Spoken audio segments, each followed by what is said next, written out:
मेरा 17 साल का नौकर बहुत अच्छा था। मैंने उस पर बहुत ज़्यादा भरोसा कर लिया था। एक दिन वह कहने लगा कि मालकिन, मुझे बाहर ठंड लगती है, इसलिए मैं आपके ही कमरे में सोऊंगा। मैंने सोचा हो सकता है बाहर ठंड लगती होगी, इसलिए उसे अपने कमरे में सोने के लिए इजाज़त दे दिया। लेकिन जब आधी रात हुई तो उसने मेरे साथ लगातार 5 बार। मैं हैरान रह गई कि इतना छोटा नौकर इतना ताकतवर कैसे हो सकता है। उसने तो मेरी चीखे। मेरा नाम ममता है। मैं देखने में काफ़ी सुंदर थी। मेरी शादी अनिल से 8 साल पहले हुई थी। मेरा पति बहुत अच्छा था, मेरा हर बात मान लेता था। एक बार मेरा पति एक 17 साल के लड़के को घर ले आया। कहने लगा, यह लड़का बेसहारा है और इसके आगे पीछे कोई नहीं है हमारे घर में। बहुत कम पैसे में नौकरी करने के लिए तैयार है, बस इसे खाने और रहने के लिए जगह दे दो।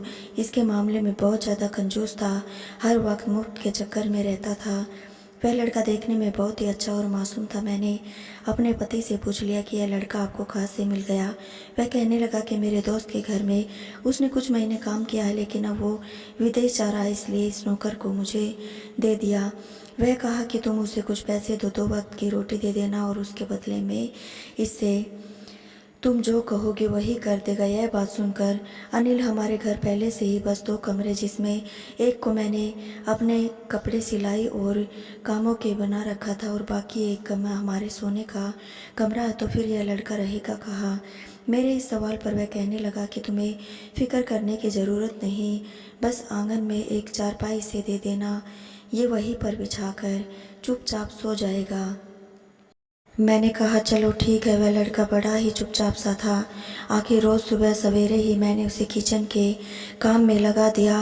वह चुपचाप मेरे बताए गए सारे काम कर देता और खुद ही पूरे घर की सफाई भी कर देता। मैंने उसे नाश्ता बना कर दिया तो वह चुप भी खामोशी से खा लिया। मैंने कहा, क्या तुम बोलते नहीं हो? तो कहने लगा, मैं आपसे क्या बात कर सकता हूँ मालकिन। मैंने कहा कि तुम्हारे घर वाले तुम कोई भी नहीं है। वह कहने लगा, पता नहीं, मैंने जब आँख खोली तो अपने आप को यतीम खाने में पाया था। जब 10 साल का था तो एक औरत मुझे यतीम खाने से यह कहकर ले गया कि उसके घर में उसका कोई औलाद नहीं और उसे बच्चा चाहिए। वह कहने लगा, मैं उसे अच्छे स्कूल में दाखिला करवा दूंगा, इस बच्चे को अच्छी शिक्षा दूंगा। लेकिन 10 साल की उम्र में उसने मुझे घर के कामों में लगा दिया था। छोटे मोटे सामान लाना, बर्तन धोना, मेहमानों के आगे बर्तन लगाना, बाकी ऐसे ही ज़िंदगी गुजारने लगा। जब वह औरत मर गई तो फिर उसके पति ने मुझे घर से बाहर निकाल दिया। फिर दूसरे दिन नौकर का काम शुरू कर दिया, लेकिन जिसने भी रखा वो सिर्फ 2 वक्त की रोटी के लिए ही रखा। इससे ज़्यादा किसी ने कुछ नहीं दिया। 2 रोटी के बदले में घर का सारा काम देता था। यह बातें सुनकर मुझे बड़ा दुख हुआ। बेचारे की क्या ज़िंदगी थी। मैंने उसके सर पर हाथ फेरा और कहा कि तुम फिक्र मत करो, मैं तुम्हें थोड़ी बहुत पैसे भी दे दिया करूँगी। असल में मेरे पति भी इतने ज़्यादा तनख्वाह नहीं है। वह कहने लगा, नहीं मालकिन जी, रहने दो। 2 वक्त की रोटी और घर में रहने की जगह दे रही हो ना, मेरे लिए यही काफ़ी है। मेरा कौन सा ख़ानदान है जिसकी मुझे फ़िक्र है करनी है और उसे मुझे पैसे देने हैं। मेरे दिल में उस लड़के के लिए हमदर्द पैदा होने लगी थी, लेकिन मैं नहीं जानती थी कि यह हमदर्दी मुझे बहुत महंगी पड़ने वाली थी। मेरे पति दूसरे शहर में रहकर किसी कंपनी में काम करते थे। जिस कंपनी में वह काम करता था उस कंपनी का मालिक मेरे पति को महीने 2 महीने शहर में ऑर्डर देने के लिए भेज देता। मेरा पति दूसरे शहर जाता तो 3-4 दिन के बाद ही वापस आता था। उन दिनों घर पर मैं अकेली ही होती थी। मेरी शादी को 8 साल गुजर गया था, लेकिन मुझे अभी तक कोई औलाद नहीं हुआ था। मैंने सोचा कि अगर मैं किसी यतीम बच्चे के साथ अच्छा बर्ताव रखूंगी तो हो सकता है मेरी यह बात ऊपर वाले को पसंद आ जाए और वह मुझे कोई औलाद दे दे। मैं शायद यही गलती कर बैठी थी। मैंने पति को उसके लिए काम के सिलसिले में दूसरे शहर गया हुआ था। घर में केवल मैं और 17 साल का नौकर था। मैंने तो पहली बार उसको इस कदर देखा कि जब मैं किचन में आटा गूंथ रही थी तो वो उसी वक्त किचन में आ गया। मैं किचन में बिना दुपट्टे के ही काम करती थी, लेकिन मैं नहीं जानती थी 17 साल के लड़के की नज़र इस कदर कशिश भी हो सकती है। मैं बिना दुपट्टे के आटा गूंथ रही थी। वह सिंक में जमा बर्तन धोने के बहाने सिंक के पास खड़ा हो गया था। मैं भी सिंह के बिल्कुल बराबर में अपने सोचों में गुम थी। उस वक्त अचानक मेरे वजूद पर किसी चीज़ को रेंगने की महसूस हुई। मुझे यह लगा कि वह किसी की तेज नज़र मेरे वजूद पर किसी आरे की तरह वार कर रहा हो। मैंने झट से पलट कर देखा तो वह 17 साल का नौकर मुझे देख रहा था। वह कभी मेरे चेहरा देखता तो कभी गोरे बदन को इसी तरह नज़रें चुराकर बर्तन धोने लगा। यह सब देखकर पहले तो मैं घबरा गई, फिर फ़ौरन से मैंने किचन के दरवाजे पर लटका हुआ अपना दुपट्टा लिया और उसे ओढ़ लिया। उस वक्त मैं आटा लगभग गूंथ चुकी थी, इसलिए मैंने उसे एक डिब्बे में डाला और फ्रिज में रख दिया और फ़ौरन से किचन से बाहर निकलकर अपने कमरे में आ गई और अपने बेड पर बैठकर यह सोचने लगी आखिर यह 17 साल का लड़का मुझे इस कदर क्यों देख रहा था। लेकिन फिर मैंने सोचा कि शायद यह मेरा वहम होगा। वह इतना मासूम लड़का क्यों मुझे बुरी नज़रों से देखेगा। ईश्वर ने औरत की फितरत में यह बात सामने रखी है कि वह अपने ऊपर उठने वाली हर गलत निगाह को महसूस कर लेती है। मैंने भी ऐसा ही महसूस किया था, लेकिन एक 17 साल का लड़का सोचकर मैंने इस बात को नज़रअंदाज कर दिया। मैं नहीं समझती थी कि इस उम्र का बच्चा ऐसे गिरी हुई हरकत भी कर सकता है। जिस तरह से उसने अपने मजबूरी के किस्से सुनाया था, मैं तो उसकी हमदर्दी करने लगी थी। कुछ देर बाद कमरे से बाहर गई तो मैंने देखा वह घर की सफाई कर रहा था। तभी मैं सोफे पर बैठ गई, उसे देखने लगी। देखने में मुझे उसमें कोई बुराई नज़र नहीं आ रही थी। वह अपने काम से काम रखने वाला था। मैंने सोचा शायद मैंने उसके बारे में गलत अंदाज़ा लगाया है। उसके बाद रात का खाना खाने के बाद वह कहने लगा, मालकिन बाहर कुछ ठंडी हवा चल रही, अगर आपको बुरा ना लगे तो मैं कमरे में सो जाता हूँ। उसकी बात तो ठीक थी। सर्द मौसम शुरू हो चुका था और हवा में बहुत ठंड थी। रात को आंगन में बहुत ठंड महसूस होती थी। मैंने कहा, तुम मेरे कमरे में कहाँ सोओगे?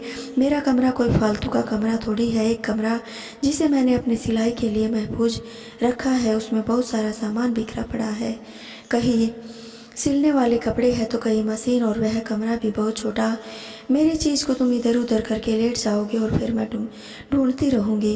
वह कहने लगा कि आप बुरा ना मानो तो मैं आपके कमरे में सो जाता हूँ। यह सुनकर मैं एकदम से चौंक गई। फिर कहने लगा, मालकिन मैं ज़मीन पर बिस्तर बिछा कर सो जाऊँगा, लेकिन बाहर मुझे ज़्यादा ठंड लग रही है।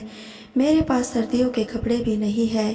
मुझे उसकी बातें सुनकर उस पर दया आ गई। मैंने उसे अपने कमरे में सोने की इजाज़त तो दे दी, लेकिन उस वक्त मैं उसके चेहरे पर अजीब सी खुशी के आसार देख रही थी, जैसे वह यह सुनकर बेतहासा खुश हो गया। वह तुरंत ही अपना बिस्तर उठाया और मेरे कमरे में ज़मीन पर बिछाकर लेट गया। मुझे अंधेरे में सोने की आदत थी, इसलिए मैं सोने से पहले कमरे का लाइट बंद कर दिया। फिर मैं आहिस्ता आहिस्ता गहरी नींद में सोने लगी और कब मैं गहरी नींद में सो गई पता ही नहीं चला। सुबह जब मेरी आँख खुली तो मेरा सर बहुत भारी सा लग रहा था, शायद ज़रूरत से ज़्यादा सो गई थी। फिर मैंने घड़ी की तरफ देखा तो सुबह 9 बज चुके थे। हालांकि 9 बजे से पहले ही उठ जाती थी, लेकिन फिर भी मुझे यूँ लग रहा था मैं जैसे बहुत सो चुकी हूँ। मैं अभी उठकर बैठी ही थी कि मुझे वॉशरूम में पानी गिरने की आवाज़ सुनाई देने लगी। मैंने जब बेड के नीचे देखा तो उस लड़के का बिस्तर नहीं था, यानी कि वह उठ चुका था और फिर वह मेरे वॉशरूम में घुसा हुआ था। वह कितना तेज लड़का था, बिना मेरी इजाज़त के मेरे वॉशरूम इस्तेमाल कर रहा था। मुझे यह बात अच्छी नहीं लग रही थी कि वह मेरा वॉशरूम इस्तेमाल कर रहा है। मैंने सोचा कि जैसे ही वह बाहर आ जाएगा उसे कह दूंगी कि आइंदा से मेरे कमरे का वॉशरूम इस्तेमाल न करे। जैसे ही वॉशरूम से बाहर आया तो मैंने देखा कि वह नहाकर निकला था। उस वक्त मुझे देखकर अजीब सी मुस्कुराहट उसके चेहरे पर झलक रही थी। मुझे उस वक्त एहसास हुआ कि मेरे तो बाल खुले हुए हैं और बिखरे भी पड़े हैं। हालांकि जब सोई हुई थी तो बालों को अच्छी तरह से बांध लिया था। फिलहाल मैंने फ़ौरन अपने बालों को लपेटकर जूड़ा बनाया। फिर जब मैं अपना दुपट्टा उठाने लगी तो बेड की चादर को देखकर मेरे होश उड़ गए, क्योंकि वह बुरी तरह से बिखरी हुई थी। हालांकि मैं बिस्तर के जिस कोने में सोती थी वहीं से उठती थी। मुझे कभी भी बेड पर फैलकर सोने की आदत नहीं थी, लेकिन बेड की चादर को देखकर ऐसा लग रहा था जैसे कोई सोकर सिर्फ नहीं उठा हो, बल्कि इस बात मेरे जहन में आई वह मेरे होश उड़ाने के लिए काफ़ी थी। वह लड़का फ़ौरन से अपने बिस्तर उठाकर कमरे से बाहर जाने लगा। तभी मैंने कहा, मेरी बात सुनो, मुझे अब तक उसका नाम भी पता नहीं था। वह कहने लगा, जी मालकिन। मैंने कहा, रात को तुम कहाँ सोए थे? तो मेरे इस सवाल पर उसके चेहरे की रंगत उड़ गई। वह कहने लगा, मालकिन मैं तो ज़मीन पर बिस्तर लगाकर सोया था। क्या हुआ, आप ऐसे क्यों पूछ रही हो? मैंने कहा, कुछ नहीं, तुम जाओ। वह जाने लगा तो मैंने फिर से उसे पुकारा। मैंने कहा, मेरी बात सुनो। वह पलटकर मुझे देखने लगा। मैंने कहा, आइंदा मेरे वॉशरूम मुझसे बिना पूछे इस्तेमाल मत करना। वह कहने लगा, ठीक है, नहीं करूँगा। मैंने कहा, तुम्हारा नाम क्या है? कहने लगा, आप जो भी रख ले, वैसे सब मुझे मुन्ना कहते हैं। मैंने कहा, तुम्हारा नाम किसने रखा? कहने लगा, पता नहीं, यतीम खाने से ही मुन्ना रखा था, तब से ही नाम लेकर बुलाते हैं। इतना कहकर कमरे से चला गया। मैं बेड से उठी। मैंने कमरे में अजीब से दर्द था। मेरी तबीयत भी सुस्ती छा गई थी। मेरा दिल नहीं चाह रहा था कि मैं अपने बिस्तर से उठकर बाहर जाऊं। उसे चाय बनाना आता था, इसलिए मैंने कहा, मुन्ना। वह कहने लगा कि जी मालकिन। उसने फ़ौरन से मेरे कमरे के दरवाजे पर दस्तक दिया। उससे देखकर मैंने कहा कि मेरे लिए एक कप चाय बना दो। पता नहीं, आज मेरी तबीयत ठीक नहीं है। मेरे इस बात पर जब उसने मुझे देखा और कहने लगा, हाँ मालकिन, कभी कभार ऐसा हो जाता है ऐसे कामों में। यह कहकर वह बाहर चला गया। मैं सोचने लगी कि मैंने ऐसा कौन सा काम किया जो उसने मुझे इस तरह से बोलकर चला गया। फिलहाल मैं कमरे से बाहर आई तो वह अपने कमरे में मसरूफ़ था। मैंने अपने मोबाइल से अपने पति को फ़ोन किया। पहली बार मेरा दिल अपने पति के जाने पर बड़ा अजीब लग रहा था। मैंने कहा, अनिल, तुम कब वापस आओगे? वह कहने लगा, क्या हो गया ममता? अभी मुझे आए हुए वक्त ही कितना हुआ है। तुम्हें पता है, जब मैं दूसरे शहर में आता हूँ तो मुझे 3 से 4 दिन लग जाते हैं। पहले तो तुम कभी ऐसा सवाल नहीं करती थी, उसके बाद ठीक थी, लेकिन पता नहीं इस बार मुझे कुछ अजीब सा लग रहा था। वह कहने लगा, फ़ोन रख दो, मैं मीटिंग में व्यस्त हूँ, तुम्हें मैं रात को ही फ़ोन करूँगा। मैंने कहा, ठीक है। कहने लगा कि वह लड़का तो ठीक से काम कर रहा है ना? मैंने कहा, हाँ, वह काम ठीक से कर रहा है। मैंने आवाज़ सुनकर कहने लगा, ममता, तुम्हारी तबीयत तो ठीक है, मुझे तुम ठीक नहीं लग रही। तो क्या हुआ तुम्हें? हम दोनों मियाँ बीवी ही तो है, इसलिए हमें एक दूसरे पर विश्वास और मोहब्बत थी। हम एक दूसरे के लहजे से यह जान जाते थे कि सामने वाला परेशान है या नहीं। मैंने एक गहरी सांस ली और अपने पति से कहने लगी, कुछ नहीं, बस कल से मेरी तबीयत थोड़ी भारी भारी सी लग रही है। मैंने पूरा शरीर थका सा लग रहा है। सामने खड़ा होकर मेरा नौकर मुझे आंखें फाड़ कर देख रहा था। उस वक्त भी उसकी नज़रों में एक अजीब सी तपिश थी जो अपने वजूद पर पालती हुई महसूस हो रही थी। फिलहाल यह मियाँ और बीवी का आपस का मामला था, इसलिए मैं वहाँ से उठकर अपने कमरे में चली गई। उनका मीटिंग बहुत ज़रूरी था, इसलिए कुछ देर के बाद ही फ़ोन रख दिया। मैं एक बार फिर नियम दराज होकर बैठ गई। तभी दरवाज़ा हल्की सी चिड़चिड़ाहट पैदा हुई। खुला। मैंने देखा तो दरवाजे पर नौकर ही खड़ा था। मुझे देखकर कहने लगा कि क्या हुआ मालकिन, आपको कुछ चाहिए? मैंने आंखें बंद की और उसमें ना में सिर हिलाया। मैंने कहा, नहीं, मैं बस कुछ देर आराम करना चाहती हूँ। मैंने आंखें मूंदे हुए महसूस किया जैसे वह दरवाजे के पास ही खड़ा मुझे ही घूर रहा है। अगले ही पल मैंने आंखें खोलकर देखा तो वह फौरन हड़बड़ाकर अपना चेहरा दूसरी तरफ कर चुका था। कहने लगा, मालकिन, मुझे आपकी तबीयत कुछ ठीक नहीं लग रही। मैं आपके घर की मालिश कर देता हूँ, मैं बहुत अच्छी मालिश करता हूँ। लेकिन मैंने उसे इनकार कर दिया। मैंने इतना कहा कि मेरे लिए बस एक कप अदरक वाली चाय बना दो, शायद उसने मेरे सर का दर्द ठीक हो जाएगा। वह सर हिलाकर वहाँ से चला गया। कुछ देर बाद ही चाय लेकर हाजिर हो गया।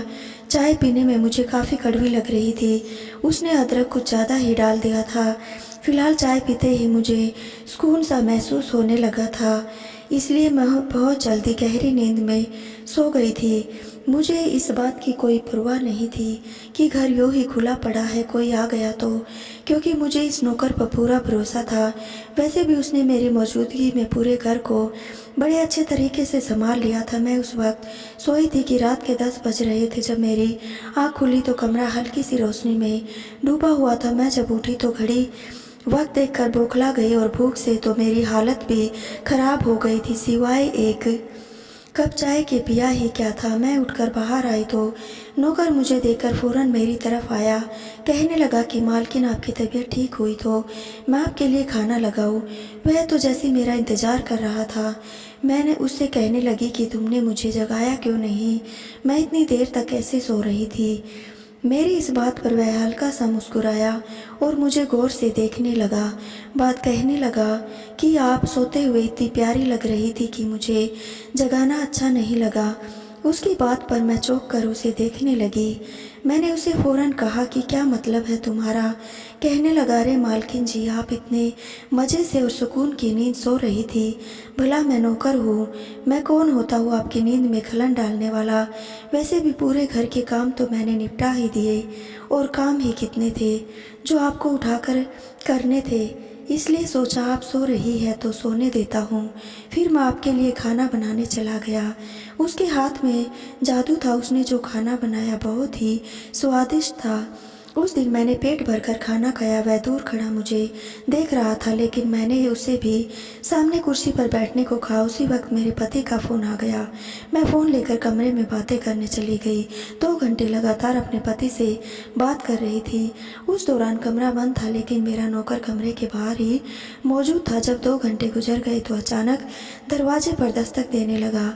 मैंने गौर से सुना तो बोल रहा था कि अब कितनी देर अपने पति से बात करेगी मालकिन, मुझे नींद आ रही है। वो इस कदर ऊंची आवाज़ में बोल रहा था कि उसकी आवाज़ यकीनन मेरे पति ने भी सुन लिया था।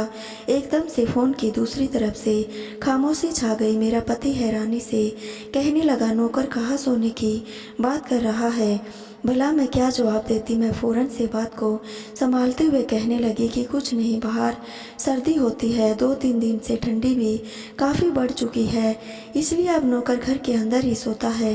कल रात भी यही मेरे कमरे में ज़मीन पर बिस्तर बिछाकर सोया था। इस बात पर पति कुछ देर खामोश रहा, फिर कहने लगा, उसको ज़्यादा सर पर चढ़ाने की ज़रूरत नहीं है, उसे बाहर आंगन में ही सोने को कह दो। अभी इतनी भी कोई ठंड नहीं है, नहीं तो घर का दूसरा कमरा थोड़ा खाली कर दो, वहीं पर कोने में वह अपना बिस्तर बिछाकर सो जाया करेगा। पति की बात बखूबी समझ चुकी थी, इसलिए पति से बात करने के बाद मैं बाहर आई और उसको साफ साफ कह दिया कि तुम यही आंगन में ही कोने पर अपना बिस्तर बिछाकर सो जाओ। मैं तुम्हें अपने कमरे में नहीं रख सकती, मुझे परेशानी होती है। मेरी इस बात पर उसने गहरी सांस लेते हुए मुझे देखा, फिर कहने लगा, ठीक है, मैं तो आपकी अपने मालकिन समझता हूँ, लेकिन आपको मुझ पर विश्वास ही नहीं। ऐसा कहते हुए इसकी आंखों पे मोटे मोटे आंसू उभरने लगे। यह देखकर तो मैं शर्मिंदगी महसूस करने लगी। यह इतना मासूम सा लड़का, भला मैं इस पर शक कैसे कर सकती हूँ। फिर मेरे पति का हुक्म, उसकी गैर मौजूदगी में मनाना मुझ पर लाजिम था। मैंने कहा कि ऐसी कोई बात नहीं, तुम यही आंगन में सो जाओ, और हाँ, सुबह उठकर नाश्ता बनाने की ज़रूरत नहीं, मैं खुद बना लूँगी। इतना कहने पर मैं अपने कमरे में चली गई। हैरत की बात तो यह थी कि इतना सोने के बावजूद मुझे नींद आ रही थी। जब मैं अपने बिस्तर पर लाइट जला करके एक कहानी की किताब पढ़ने के लिए बैठी तो एक बार फिर मुझे अपने आगोश में लेने लगी थी। फिर वही बैठे बैठे सो गई। रात का न जाने कौन सा पहर था। जब मेरी आँख खुली तो मैं समझ नहीं रही थी मेरा पति मेरे पास मौजूद है, लेकिन जब आँख खोलकर मंजर देखा तो मेरे होश उड़ गए। अगले ही पल मेरे सारे होश ठिकाने आ चुके थे। मेरा पति तो घर पर मौजूद ही नहीं था, और जो मंजर मैंने देखा उसे देखने के बाद तो मैं हैरान हो चुकी थी, क्योंकि नौकर दबे पाँव कदमों से अपने शर्ट को उठाकर मेरे कमरे से बाहर जा रहा था। उसकी इस तरह के रवैये से तो मैं इतनी हैरान होती कि उस वक्त तो मुझे समझ नहीं आ रहा था। उससे तो मेरे रोंगटे खड़े हो चुके थे। आखिर यह सब कुछ किया था। मुझे तो एक पल में उस नौकर से खौफ आने लगा। मेरा वजूद एक बार फिर से दर्द में डूब चुका था। जो कुछ भी महसूस कर रही थी वह बिल्कुल भी अच्छा नहीं था। मैं उठकर फ़ौरन बाथरूम में चली गई। यह सब देखने के बाद एक खौफ की लहर मेरे वजूद पर हावी हो चुकी थी। उस वक्त मुझे ऐसा महसूस हो रहा था कि वह नौकर मेरे साथ गलत काम किया है। मैंने अपने कमरे के अंदर से बंद कर लिया। उसके बाद भी मैं सो नहीं पाई। मेरे जहन में बार बार एक ही सवाल आ रहा था, 17 साल का वह लड़का इतना सब कुछ कैसे कर सकता है, और मैं यह सब कुछ कैसे होने देती रही। उस वक्त मुझे होश क्यों नहीं आया, यह सोचकर मैं पागल हो रही थी। जब सुबह हुई तो वह नौकर यूं ही आंगन में सो रहा था। मैं कमरे से बाहर निकली तो वह मुझे अजीब सी नज़रों से घूर कर देखने लगा। मैं बगैर सबूत के उस पर इल्ज़ाम भी नहीं लगाना चाहती थी, लेकिन मैं इसे मुकम्मल तौर पर नज़रअंदाज करती हुई अब मैं अपने घर काम करने लगी। उस दौरान मैंने गौर किया, वह लड़का बस उम्र से ही छोटा था, जबकि तजुर्बा और नज़रों से वह कोई हैवान ही लग रहा था। आज जब मैंने अपने कमरे में सोने के लिए गई तो मैंने उस लड़के को अपने कमरे में दाखिल तक होने नहीं दिया था। शायद वह मुझे कोई बेहोशी की दवा दे रहा था, जिसकी वजह से मुझे होश नहीं रहता था और जल्दी ही सो जाती थी। उस रोज़ मैं पूरी सावधान थी। कुछ देर बाद नौकर कमरे में आया। मुझे देखकर कहने लगा, मालकिन अपना एयर फ्रेशनर दे, मैं कमरे में छिड़क देता हूँ। लेकिन कुछ सोचते हुए मैंने उसे मना कर दिया। कहने लगी, मैं खुद स्प्रे कर लूँगी, तुम रहने दो। कुछ सोचते हुए उस वक्त वहाँ से चला गया। लेकिन उस रात मैंने कोई एयर फ्रेशनर भी नहीं लगाया। मेरी आदत थी मैं कमरे में एयर फ्रेशनर स्प्रे करके ही सोया करती थी। इत्तेफाक से आज रात मेरा पति भी आने वाला था। मैं अपने बिस्तर पर और सोने का नाटक करने लगी, जैसे ही गहरी नींद सो चुकी थी। कुछ देर के बाद कमरे का दरवाज़ा खुला। धीरे धीरे वह कमरे में आया और मुझे आवाज़ देने लगा, मालकिन जाग रही है या सो रही है? मालकिन जी, आपका मुन्ना आ चुका है आपके साथ रात गुजारने के लिए। शायद उसे यकीन हो चुका था कि मैं सो रही हूँ, इसलिए वह आपकी असलियत दिखाने लगा। मैं अपने वजूद में किसी चीज़ को रेंगने की महसूस कर रही थी। उसी वक्त दरवाज़ा धड़ाक से खुला तो मेरा पति वहाँ पर दाखिल हो चुका था। नौकर ने तो अपनी शर्ट उतार रखी थी, लेकिन अचानक मालकिन को सामने देखकर वह हड़बड़ा गया, जबकि मैं भी उसी वक्त उठकर बैठ गई। मेरे पति मुझे और नौकर को देखा और उसके माथे से पसीने छूटने लगा। दरअसल जो कुछ मेरे साथ हो रहा था, यह महसूस कर रही थी, उसके बारे में मैं अपने पति को उसी वक्त बता चुकी थी। मैं उन औरतों में से नहीं थी जो सही वक्त के चक्कर में नुकसान करवा लेती। अगले ही पल पति कमरे में दाखिल हुआ और उस नौकर की गर्दन पकड़कर थप्पड़ मारकर उससे कहने लगा कि तू जिस थाली में खाता है उसी में छेद कर रहा है। मैं तुझ पर एहसान करके घर लाया था, लेकिन यह घिनौनी हरकत तूने मेरे घर में ही शुरू कर दी। बता क्या बात यह सब? पहले तो वह इस बात से इनकार करता रहा, लेकिन जब मेरे पति ने भारी भरकम हाथ उसके वजूद पर पड़े तो वह रोने लगा। फिर उसने जो कुछ भी बताया उसे सुनकर हम सब बिल्कुल हैरान थे। वह कहने लगा, यह यतीम खाने से जो औरत मुझे अपने साथ लेकर आई थी, उसने मुझे अपने घर का नौकर तो बनाया था, लेकिन उसके साथ वह मुझसे अपनी ख्वाहिशों को पूरा करते थे। उस वक्त मैं सिर्फ 13 साल का था जब उसने पहली बार मुझसे अपनी ख्वाहिश को पूरा किया था। वह हर दिन मुझे ताकत वाली चीज़ें लाकर खाने को देती और फिर मुझसे अपनी खुशी को पूरा करवाती जो वह चाहती। धीरे धीरे मैं भी इन सब में डूबता चला गया और यही वजूद है कि मैं वक्त से पहले जवान हो गया। अब मुझे भी इन सब चीज़ों की आदत लग गई थी। मैं हर वक्त उसी के बारे में सोचते रहता। मेरा बचपन ही यतीम खाने में गुजरा था। मैं तो अच्छे संस्कार कैसे सीख पाता? जब मैं उस औरत के साथ गया तो मुझे लगा कि वह मुझे अच्छी शिक्षा देगी, लेकिन उसने भी मुझे सिर्फ अपनी ख्वाहिशों के लिए इस्तेमाल किया। एक दिन उस औरत को दिल का दौरा पड़ा और वो इस दुनिया से चली गई। अब मैं फिर से यतीम हो चुका था, लेकिन उस औरत ने जो आदत मुझे लगा दिया उससे मैं हमेशा बेचैन रहने लगा था। कुछ दिनों तक मैं यूं ही सड़कों पर भटकता रहा। शाम होती वही सुबह होती। जब मैं आपके घर आया तो इतनी सुंदर मालकिन को देखकर मुझे अच्छा महसूस हुआ। फिर मैंने इस मौके की तलाश में रहने लगा। एक दिन मैंने देखा कि रोज़ रात को मालकिन अपने कमरे में एयर फ्रेशनर लगाकर ही सोती है। जब मैंने उसे एयर फ्रेशनर एक ऐसी दवा मिला दिया जिसे वह कमरे में जाते ही सो जाती थी। जब वह गहरी नींद में सो जाती तो उनके कमरे में आता और जब तक वह खुशबू कम हो जाती मुझ पर इस दवा का असर नहीं होता। मालकिन के सोने के बाद अपनी ख्वाहिशों को पूरा कर लिया करता था, जिससे मुझे बहुत सुकून मिलता था। मालकिन मुझे बहुत अच्छी लगती थी और उनकी आदत हो गई, इसलिए मैं हर दिन उनके साथ ऐसा करता था। इतना कहकर वह रोने लगा और मेरा पति से माफ़ी मांगने लगा। जबकि मुझे उस पर बेइंतहा गुस्सा और अफसोस भी हो रहा था। मेरे पति ने उससे उसी वक्त घर से निकाल जाने का कहा, लेकिन वह रोते हुए कहने लगा, मैं आधी रात को कहाँ जाऊँगा, मुझे माफ़ कर दीजिए, मैं आइंदा ऐसी कोई हरकत कभी नहीं करूँगा। मगर वो जैसे लड़के को यहाँ पर रखना कोई अच्छी बात ना थी। उस बच्चे को बिगाड़ने में और मुकाम तक पहुँचाने में सबसे पहला हाथ उसके उस मालकिन का था, जो उसे यतीम खाने से लेकर आई थी, जिससे कि वह एक अच्छा इंसान बन सके। फ़िलहाल काफ़ी दिनों तक तो मैं इसी असलियत को पता ही नहीं चलने दिया। मेरा पति दुनिया के अच्छे पति में से एक था। उसने मेरा भरपूर साथ दिया था। आखिर हम दोनों में मोहब्बत ही इतनी थी। उल्टा मैं शर्मिंदा थी। मगर मेरा पति कहने लगा, मेरी गलती है, मुझे छानबीन करके नौकर को घर लाना चाहिए था। अगर मैं उसे यहाँ ना लाता तो यह सब कुछ नहीं होता। खैर, जो कुछ भी हुआ सो अब ध्यान रखूँगा और यह बात पता कि किसी को नहीं चलने दूँगा। आपसे भी यह गुजारिश है कि अपने घर में किसी को भी न रखे। यह सबसे पहले उसके अच्छे से छानबीन कर ले, क्योंकि जिस पर हम ज़्यादा भरोसा करते हैं अक्सर हमें उसी से धोखा मिलता है। तो दोस्तों, यह कहानी आपको कैसी लगी हमें कमेंट ज़रूर बताइएगा।